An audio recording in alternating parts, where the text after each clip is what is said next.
Meu bom dia a todos, bom dia ao doutor Ali Gerardo, né?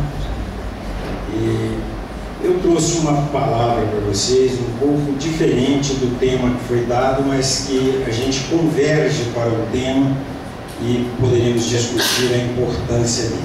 Em primeiro lugar, eu queria pedir desculpas. Nós temos hoje, amanhã e depois em Goiânia, o Encontro Nacional de Conselhos de Medicina, começou hoje às 8 horas, e eu tive que fugir para vir aqui um pouquinho para conversar com vocês. A questão das drogas no mundo é um problema dos mais graves para os governantes. Temos que ser realistas. Eu já disse isso numa reunião do comitê. Nenhum país do mundo conseguiu dar uma solução adequada para esse problema. Entretanto, 3 países ganham destaque nas estatísticas da ONU.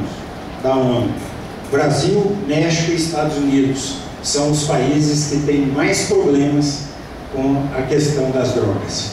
Nem os muçulmanos, né, que adotam a pena de morte para o traficante e a pena da internação compulsória com trabalho forçado pelo período mínimo de 3 anos para o usuário, conseguiu dar solução também. É claro que o problema fica amenizado com uma força tão grande, mas o problema existe, continua existindo, existe em todo mundo. E o que nós podemos fazer como um país que vive uma situação crítica é de acharmos os caminhos para reduzirmos os problemas que temos hoje. E acho que temos que fazer isso de uma forma colegiada, né? Esse é um problema que não é só do médico, não é só do psicólogo, ele é interprofissional, tem várias profissões que devem estar envolvidas nisso e deve envolver também toda a sociedade nesse processo. Isso se nós falarmos no eixo terapêutico, mas nós temos também o eixo do combate ao tráfico, que é um outro eixo que nós devemos ter olhos para ele também, que é um papel da polícia, de pessoas especializadas e treinadas para isso. Mas o problema é grande e nós vamos fazer uma pincelada, um passeio para dimensionar para vocês estas questões. Então, crack, o que fazer? Né? Eu gosto muito de falar sobre o capital social. Né? O que é capital social? É o valor de cada indivíduo, somados de todos os indivíduos, que interessam a comunidade, que interessa a coletividade. Então, cada um de nós presta um serviço à sociedade. Cada um de nós é útil à sociedade em alguns aspectos da nossa vida, da nossa produção. E a soma dessa capacidade produtiva de todos nós é o capital social da nossa sociedade. O Estado tem obrigação de resguardar o capital social e o faz através de uma sequência de instituições, né, da escola, da segurança, da saúde, do emprego e da cultura. Então, é isso que é responsabilidade do Estado e que o Estado deve estabelecer as regras, as políticas e, enfim, providenciar, né, essa ação. Eu vou mostrar para vocês algumas coisas dessa importância. As políticas públicas de combate ao crack, elas pressupõem integração de esforços. E isso está faltando. Está faltando uma coordenação mais forte que defina. Nós temos vários segmentos da sociedade desenvolvendo tarefas isoladas, que não estão articuladas uma com a outra.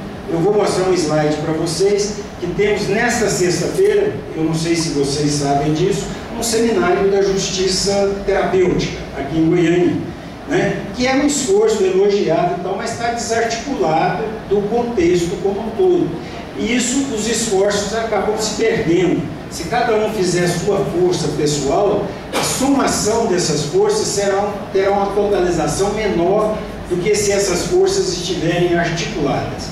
E compete ao governo, no caso nosso, a Secretaria Estadual de Saúde, fazer a coordenação desses esforços para que a gente possa tirar o maior rendimento possível. As ações precisam ser harmônicas, no nível municipal, estadual e federal, e em todos os níveis, não apenas da saúde. Se elas não forem harmônicas, nós vamos perder muito. As ações harmônicas poupam esforços que seriam perdidos e multiplicam esforços. Todas essas ações devem ser delineadas sobre evidências. Isso não tem sido, até porque, no caso do crack especificamente, nós temos poucas evidências.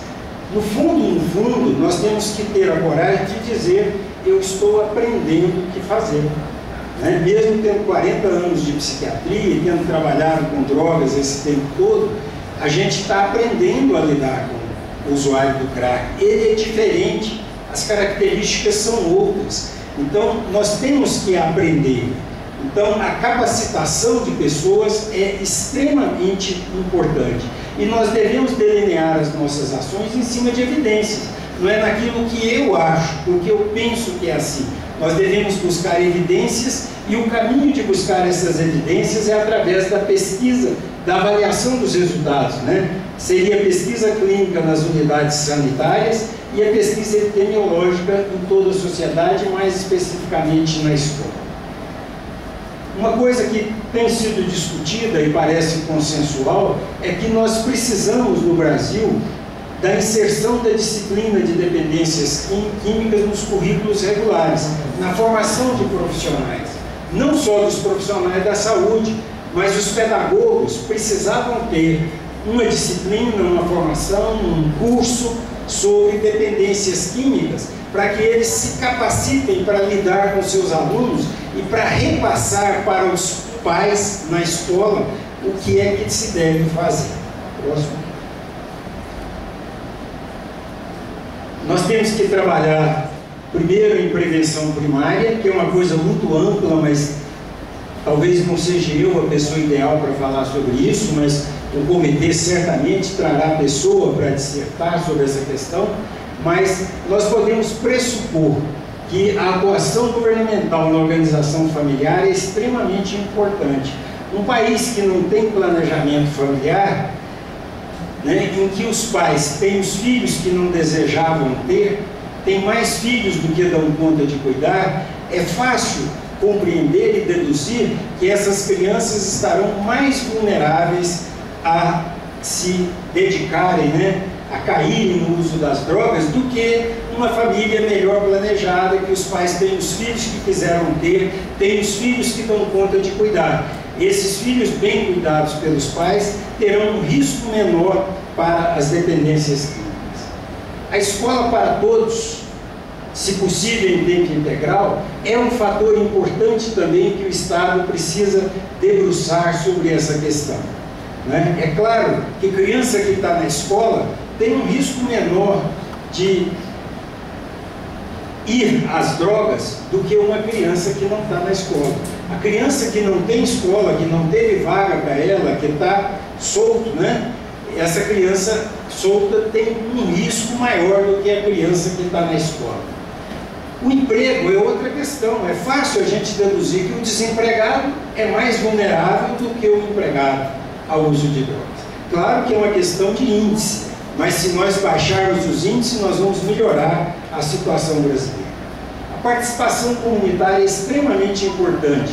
Nós sabemos que em Goiás a participação das famílias, dos pais na escola é muito intensa, mas nós também temos a convicção que os professores não estão preparados para orientar os pais para cuidar de seus filhos no que diz respeito ao uso de drogas.